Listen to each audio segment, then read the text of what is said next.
quoi, de l'essence à 2,75, ça valait bien le coup que je pars de France. Mais le prix, il est en gallons. C'est quoi un gallon du coup? Bah, un gallon, c'est 3,8 litres. Ah, du coup, ça fait combien? Du coup, ça fait 65 centimes d'euros le litre. Bienvenue à Buc-ee's, nous sommes à la pompe numéro 222. Oui, c'est pas une blague, c'est bien une des stations essence les plus grandes du pays. Et Buc-ee's, ils sont vraiment connus pour ça, ils sont connus pour les stations absolument gigantesques. Donc on va faire le plein, ça va me permettre de parler un petit peu de l'essence aux États-Unis. Effectivement, c'est moins cher qu'en France. Et pour le plein, ça marche un petit peu comme dans l'Hexagone. On sort la carte bancaire. Hop, et aux États-Unis, il n'y a pas de code sur les cartes de crédit. C'est parti. Ok, vous voyez comment la pompe est faite. Alors, je ne sais pas si c'est un coup des Juifs. Je pense qu'Alain Soral saura nous répondre, mais il n'y a pas, vous savez, l'espèce de prépuce en caoutchouc là qu'on retrouve en France. Ah, et ça aux US, c'est trop bien. Je peux bloquer la pompe ici. C'est génial. Alors, il y a 3 types d'essence, mais c'est un indice d'octane différent. Donc, c'est pas comme si c'était du 87 en Europe ou du 89 ou du 93. Ça, c'est du 95. Ça, c'est du 98. Il y a un intermédiaire. Pour plein de raisons, c'est très compliqué. Et on a évidemment du diesel ici. Mais moi, ma voiture est essence.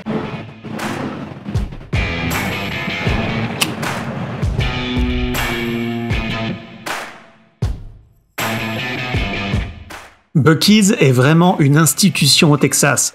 C'est vraiment pas rare de croiser des gens avec des t-shirts Buc-ee's. Mais imaginez pour qui vous passeriez avec un t-shirt Shell ou ExxonMobil. L'histoire commence en 1982, quand à 23 ans, Arch Applin rachète un terrain en Louisiane et y construit sa supérette. Bon, on parle de supérette à l'américaine, elle fait quand même 280 mètres carrés. Arch était inspiré de ses parents, eux aussi commerçants. Durant les 20 premières années, Buc-ee's n'est pas encore dans l'état que l'on connaît de nos jours.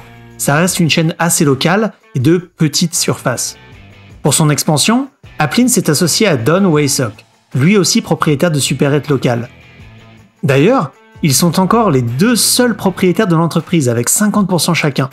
Buc-ee's a en effet réussi à grandir sans lever d'argent via des entreprises de capital risque, et encore moins en se lançant en bourse. En 2003, Buc-ee's prend sa forme actuelle en déménageant au Texas, à Luling, juste à côté de San Antonio. Et sa forme actuelle, c'est une station-service de la taille d'un supermarché avec un max de pompes à essence.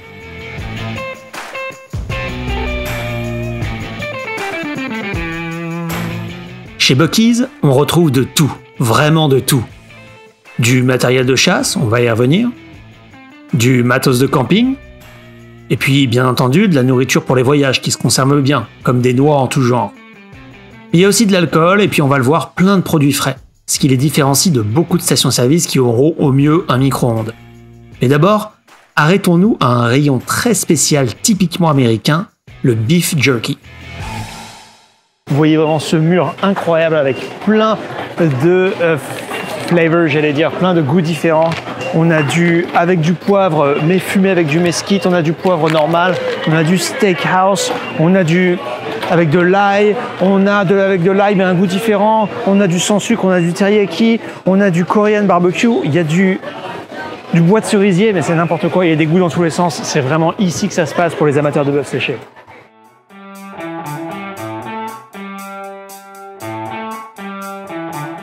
Pour déjeuner, Buc-ee's propose plein de produits frais et cuisinés sur place.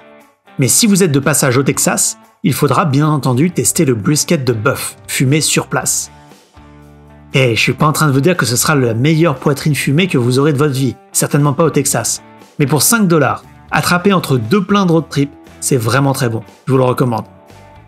En boisson, vous pourrez retrouver du café très fort pour avaler les derniers miles de votre road trip. Et puis, Amérique oblige, vous retrouverez aussi une très large sélection de sodas. D'ailleurs, Buc-ee's a là aussi sa propre marque de soda, cola ou autre. Franchement, imaginez Shell essayer de faire son propre soda.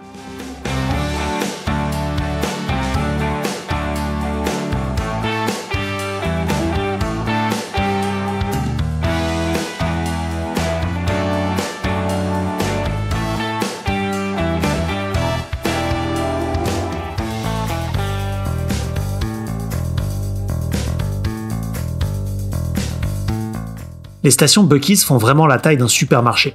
Celui dans lequel je me trouve actuellement est un des plus gros avec 6000 m². Oui, c'est juste le magasin, pas le terrain. Et si vous avez encore de la place dans la valise, vous y trouverez des décorations à l'américaine. C'est du made in China, c'est sûr, mais c'est pas le genre de truc que vous trouverez facilement en France pour décorer un dessus de bar ou bien une salle télé par exemple. Buc-ee's est également connu pour avoir des toilettes extrêmement propres. Franchement, vous savez que c'est la roulette russe des fois quand on prend la route.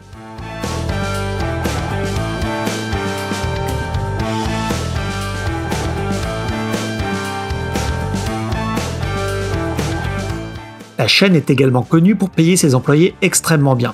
Et franchement, ça se sent que tout le monde a envie d'être là. Le simple caissier gagne 2880 $ bruts par mois. Et tous les postes, même les plus ingrats, viennent accompagnés d'un plan d'épargne retraite meilleur que celui qu'on m'est proposé dans les entreprises tech, c'est pour dire.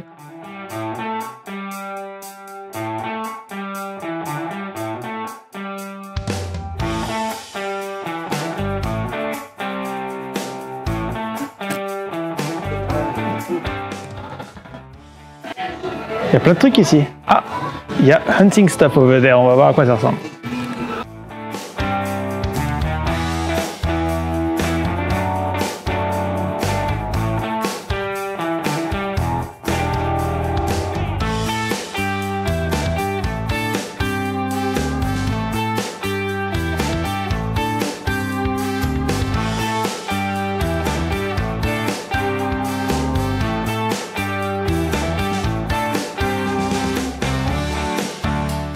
Aussi, ça va sans dire si vous avez déjà voyagé aux États-Unis, mais la station, même à l'intérieur, est ouverte 24 heures sur 24. Si vous traversez le Texas en voiture électrique, sachez aussi que beaucoup des stations Buc-ee's proposent des superchargeurs officiels Tesla. Les bornes de recharge sont à l'opposé du parking par contre, mais ça vous fera mériter votre brisket. Buc-ee's est une de ces marques qui bénéficient d'une énorme cote populaire, un peu comme In-N-Out en Californie, ou Coca-Cola à Atlanta. Buc-ee's est aussi en pleine expansion, et bien que venant du Texas sous sa forme actuelle, il existe maintenant des Buc-ee's dans le Kentucky, Tennessee, Floride et même au Colorado. Je ne vous fais pas ici une liste exhaustive, parce qu'ils en ouvrent et en étendent tous les ans, donc regardez en ligne.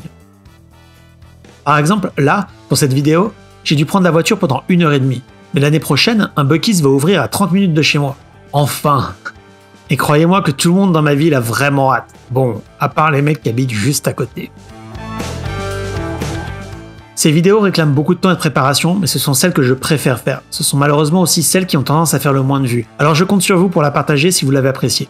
Laissez un like avant de partir, et à bientôt pour une autre visite typiquement américaine. Vous êtes sur The American Dream, God bless America.